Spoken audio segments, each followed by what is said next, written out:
Dieu, viens à mon aide. Seigneur, à notre secours. Gloire au Père et au Fils et au Saint-Esprit, au Dieu qui est, qui était et qui vient, pour les siècles des siècles. Amen.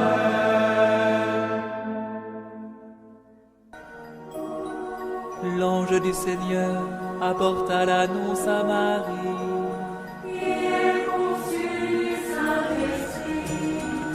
Voici la servante du Seigneur. Qu'il me soit fait selon ta parole. Et le Verbe s'est fait chair. Et il a habité parmi nous. Je vous salue, Marie, comblée de grâce. Le Seigneur est avec vous. Vous êtes bénie entre toutes les femmes. Et Jésus, votre enfant, est béni. Sainte Marie, Mère de Dieu, priez pour nous, pauvres pécheurs, maintenant et à l'heure de notre mort. Amen, Amen, Alléluia. Priez pour nous, Sainte Mère de Dieu. Afin que nous soyons rendus dignes des promesses du Christ. Prions. Que ta grâce, Seigneur notre Père, se répande en nos cœurs. Par le message de l'ange, tu nous as fait connaître l'incarnation de ton Fils bien-aimé. Conduis-nous par sa passion et par sa croix, jusqu'à la gloire de la résurrection. Par Jésus, le Christ, notre Seigneur.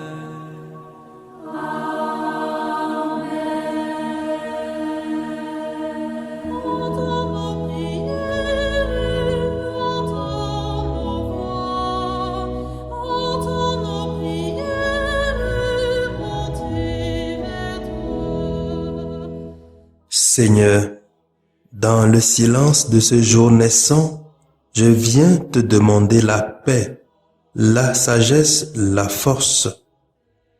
Je veux regarder aujourd'hui le monde avec des yeux tout remplis d'amour, être patient, compréhensif, doux et sage, voir au-delà des apparences tes enfants, comme tu les vois toi-même, et ainsi ne voir que le bien en chacun. Ferme mes oreilles à toute calomnie. Garde ma langue de toute malveillance. Que seules les pensées qui bénissent demeurent en mon esprit. Que je sois si bienveillant et si joyeux, que tous ceux qui m'approchent sentent ta présence. Revêts-moi de ta beauté, Seigneur, pour qu'au long de ce jour, je te révèle. Amen.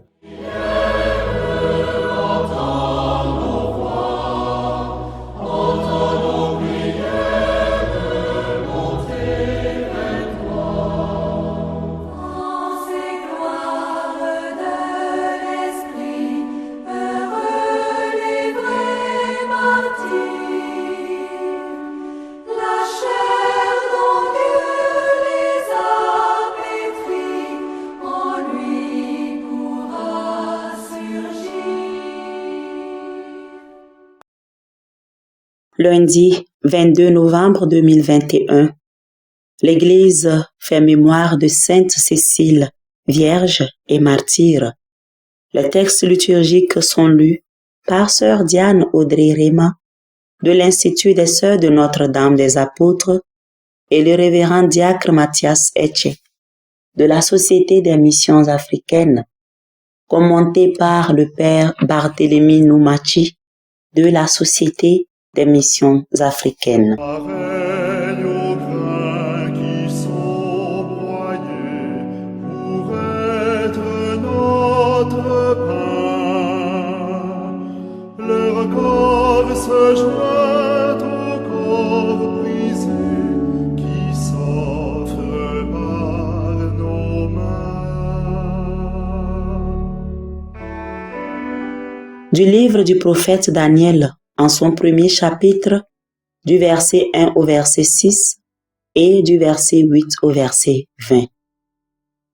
La troisième année du règne de Joachim, roi de Juda, Nabuchodonosor, roi de Babylone, arriva devant Jérusalem et l'assiégea. Le Seigneur livra entre ses mains Joachim, roi de Juda, ainsi qu'une partie des objets de la maison de Dieu. Il les emporta au pays de Babylone et les déposa dans le trésor de ses dieux. Le roi ordonna à Ashpenaz, chef de ses eunuques, de faire venir quelques jeunes Israélites de race royale ou de famille noble. Ils devaient être sans défaut corporel, de belles figures, exercés à la sagesse, instruits et intelligents, pleins de vigueur, pour se tenir à la cour du roi et apprendre l'écriture et la langue des Chaldéens. Le roi leur assignait pour chaque jour une portion des mets royaux et du vin de sa table. Ils devaient être formés pendant 3 ans et ensuite ils entreraient au service du roi. Parmi eux se trouvaient Daniel, Ananias, Misaël et Azarias, qui étaient de la tribu de Juda. Daniel eut à cœur de ne pas se souiller avec les mets du roi et le vin de sa table. Il supplia le chef des eunuques de lui épargner cette souillure. Dieu permit à Daniel de trouver auprès de celui-ci faveur et bienveillance. Mais il répondit à Daniel, « J'ai peur de mon Seigneur le roi, qui a fixé votre nourriture et votre boisson. S'il vous voit le visage plus défait qu'aux jeunes gens de votre âge, c'est moi qui, à cause de vous, risquerai ma tête devant le roi. » Or, le chef des eunuques avait confié Daniel, Ananias, Azarias et Misaël à un intendant. Daniel lui dit, « Fais donc pendant 10 jours un essai avec tes serviteurs, qu'on nous donne des légumes à manger et de l'eau à boire. Tu pourras comparer notre mine avec celle des jeunes gens qui mangent les mets du roi, et tu agiras avec tes serviteurs suivant ce que tu auras constaté. » L'intendant consentit à leur demande et les mit à l'essai pendant 10 jours. Au bout de 10 jours, ils avaient plus belle mine et meilleure santé que tous les jeunes gens qui mangeaient des mets du roi. L'intendant supprima définitivement leurs mets et leurs rations de vin et leur fit donner des légumes.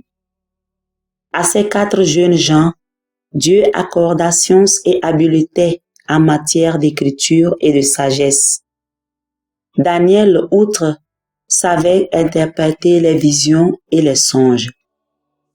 Au terme fixé par le roi Nabuchodonosor pour qu'on lui amenât tous les jeunes gens, le chef des eunuques les conduisit devant lui. Le roi s'entretint avec eux et pas un seul n'était comparable à Daniel, Ananias, Misaël et Azarias. Ils entrèrent donc au service du roi. Sur toutes les questions demandant sagesse et intelligence que le roi leur posait, il les trouvait 10 fois supérieurs à tous les magiciens et mages de tout son royaume. Parole du Seigneur, nous rendons grâce à Dieu. Il trouve en Dieu sa liberté, visage découvert.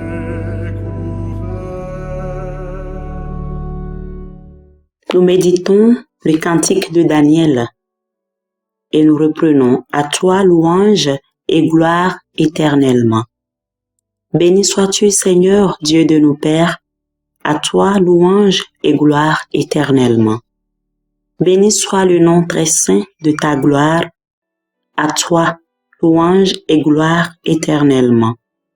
Béni sois-tu dans ton saint temple de gloire. À toi louange et gloire éternellement. Béni sois-tu sur le trône de ton règne. À toi louange et gloire éternellement.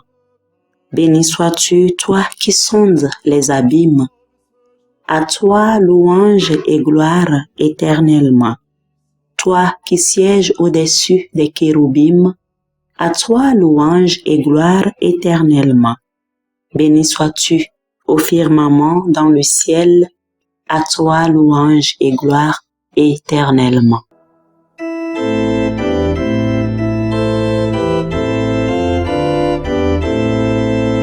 Alléluia, Alléluia, Alléluia. Veillez, tenez-vous prêts. C'est à l'heure où vous n'y pensez pas que le Fils de l'homme viendra. Alléluia, Alléluia, Alléluia.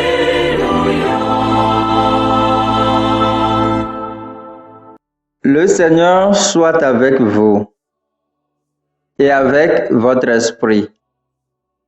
Évangile de Jésus-Christ selon Saint Luc, chapitre 21, versets 1 à 4.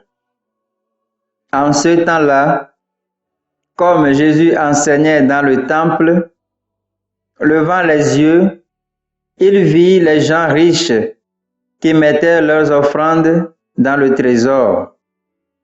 Il vit aussi une veuve misérable y mettre 2 petites pièces de monnaie.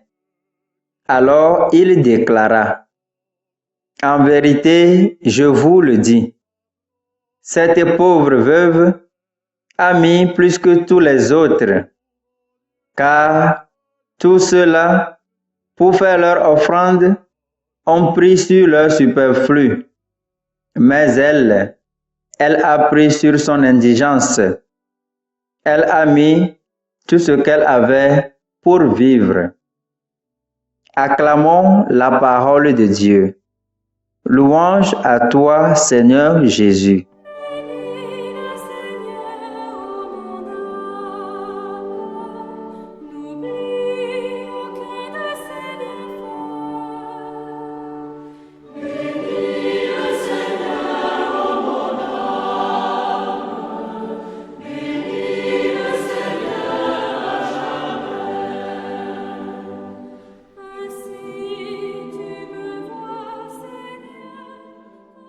Bien-aimés dans le Seigneur, loué soit Jésus-Christ. Nous sommes aujourd'hui au lundi de la 34e semaine du temps ordinaire de l'année liturgique B. Et l'évangile que nous venons d'écouter nous invite à méditer sur l'offrande de la veuve. La péricope qui précède cet évangile, nous voyons Jésus qui invitait le peuple qui l'écoutait à se méfier des scribes qui aimaient circuler en grande robe, qui aiment les salutations sur les places publiques, les premiers sièges dans les synagogues et les premiers divans dans les dîners. Eux qui dévorent les biens des veuves et font de longues prières pour l'apparence. Et donc c'est suite à cette critique de la cupidité, de la vanité des scribes et des riches que Jésus va nous présenter l'offrande de la veuve comme un modèle de générosité à imiter. En effet, dans l'évangile de ce jour, nous voyons que Jésus apprécia de façon particulière l'offrande de la pauvre veuve. Il dit, vraiment, cette veuve qui est pauvre a mis plus que tous. Car tous ceux-là ont pris sur leur superflu pour mettre dans les offrandes, mais elle a pris sur sa misère pour mettre tout ce qu'elle avait pour vivre. En cela, nous pouvons nous rendre compte que cette pauvre veuve a vraiment fait preuve de générosité. Elle a placé toute sa confiance en Dieu, en sa providence.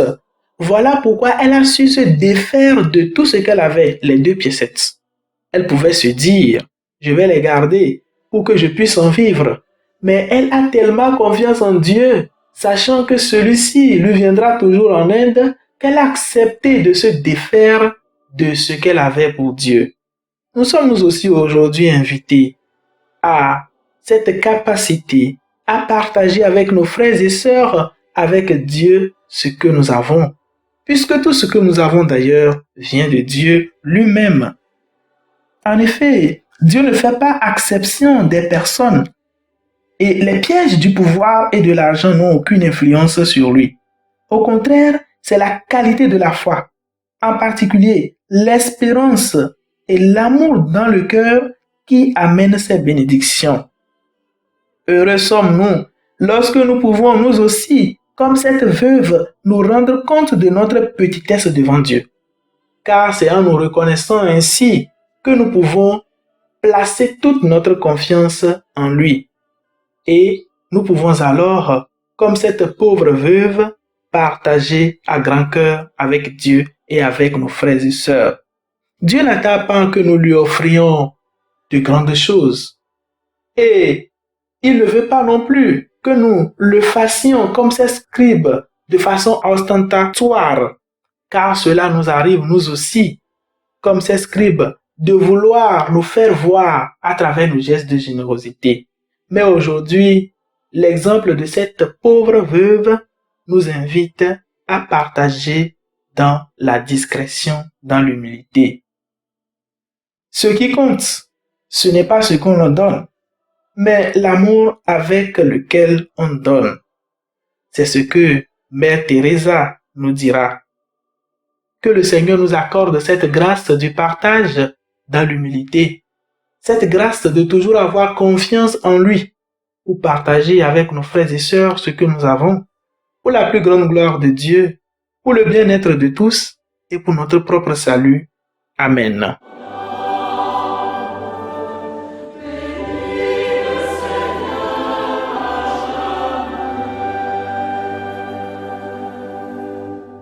Le Seigneur soit avec vous et avec votre esprit.